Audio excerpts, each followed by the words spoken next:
Assalamualaikum warahmatullahi wabarakatuh. Melanjutkan dari kitab Ar-Risalatul Jami'ah karya Al-Imam Ahmad bin Zain Al-Habshi. Qala al-musannif rahimahullah wa nafa'ana bihi wa bi'ulumihi wa 'ulumikum wa 'ulumi sa'iris salihin amin fi kitabih Risalatul Mudzakarah ila an qala wa yushtaratu li sihhati sholati ma'rifatu dukhulil waqti bi yaqinin aw ijtihadin aw ghalabati dhann fa in shalla ma'a syakki lam tasihha salatuh wa yushtaratu aidan ma'rifatul qiblah wa yajibu satrul awra bisatirin tahirin mubahin wa yajibu raf'un najasati minal thawbi wal badani wal makan wa yajibu 'alal ghadiri an yusalliyal fardha qaiman. Sebelum membahas tentang sholatnya, maka diawali tentang syarat sah untuk sholat. Sebagaimana sering kita ulang-ulang bahwa Allah memerintahkan kita itu bukan hanya sekedar sholat. Di dalam ayat Al-Quran ataupun melalui hadisnya Nabi Shallallahu Alaihi Wasallam itu menggunakan kalimat aqimus shalah atau iqamatus shalah, yang maknanya iqamah itu adalah al-mulazamatu wal istimraru ala ada'is shalah fi awqatiha wa bisyurutiha wa arkaniha. Dalam riwayat ditambahkan dengan wa adabiha, selalu dan senantiasa menjalankan sholat 5 waktu di waktunya dengan rukun dan syaratnya. Dalam perkataan ulama yang lain menyatakan dan adab-adabnya. Di sini yang perlu kita garis bawahi, pembahasan tentang iqamatus shalah yang berkenaan dengan kita itu dengan syarat-syaratnya. Syarat sholat itu sebetulnya ada 2. Ada syarat wajib, ada syarat sah. Yang kita bahas hanya syarat sah. Kalau syarat wajib dibahas nanti di kitab-kitab selanjutnya. Syarat sahnya sholat kalau kita mempelajari di dalam kitab Az-Zakhiratul Musyarrafah atau di dalam kitab Sulam Safinah atau Safinatun Najah, itu biasanya disebut ada 8.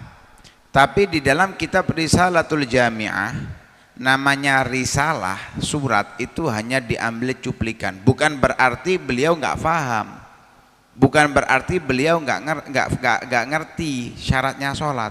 Tapi itu untuk pemula seperti kita orang awam perlu mempelajari dari dasar. Disebutkan beberapa.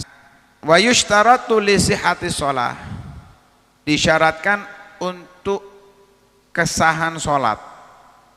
Kita bahas syarat sahnya sholat.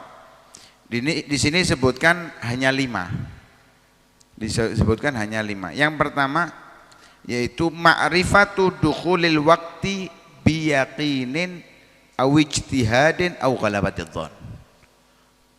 Mengetahui masuknya waktu. Kalau dulu kita belajar hanya diajarkan masuknya waktu gitu aja. Tapi kalau di sini enggak, mengetahui kalau ini sudah masuk waktu.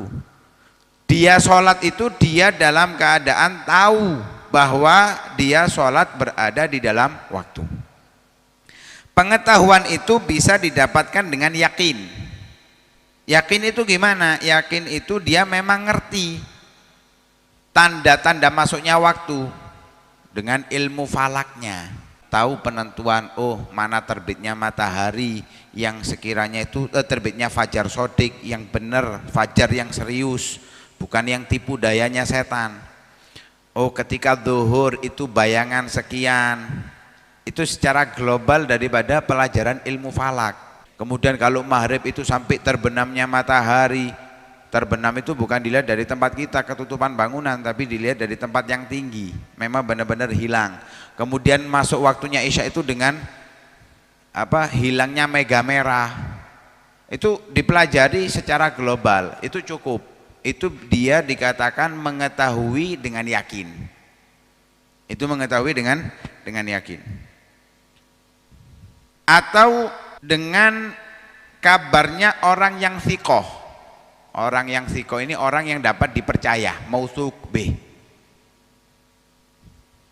Yang dia ngerti. Atau dengar azan. Yang azan tahu tentang waktu. Duduk pokoknya delok jam tok iki suwaye azan duduk, tahu waktunya, memang ini sudah masuk waktu. Oh, azan. Sapa sing azan? Fulan iki ngerti. Itu dikatakan mengetahui masuk waktu dengan yakin. Atau kalau kita di Masjid Jamek Pasuruan. Masjid Jamek Pasuruan itu ada kayak badukan loh. Segini. Di situ ada tutupannya. Lah itu kalau dibuka ada besinya. Itu dinamakan dengan Baitul Ibroh. Itu untuk mengetahui masuknya waktu dengan bayangan. Dengan bayangan. Itu juga mengetahui dengan yakin. Yang kedua dengan ijtihad. Ijtihad itu mengeluarkan usaha untuk mendapatkan hasil. Itu namanya ijtihad. Lah, mengetahui waktu dengan ijtihad itu seperti apa? Iki PT ku keloro. Misal ini biasanya ku PTE keloro 5 menit masuk waktu. Dia perhatikan setiap hari seperti itu. Subhanallah, mendung gelap gulita, lampu mati, repot ya apa sholat subuh nih lek ngono. Subhanallah PTE keloro.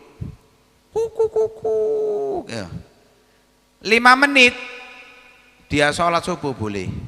Kenapa? Dia sudah memperhatikan berulang kali kejadiannya tepat.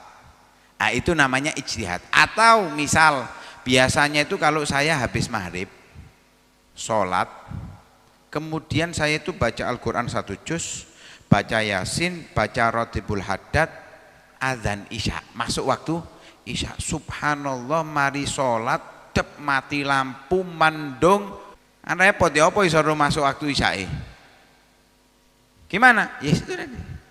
Dengan biasa yang dia lakukan, dan dia sudah memperhatikan loh ya, bukan sekedar aku biasa yang ini.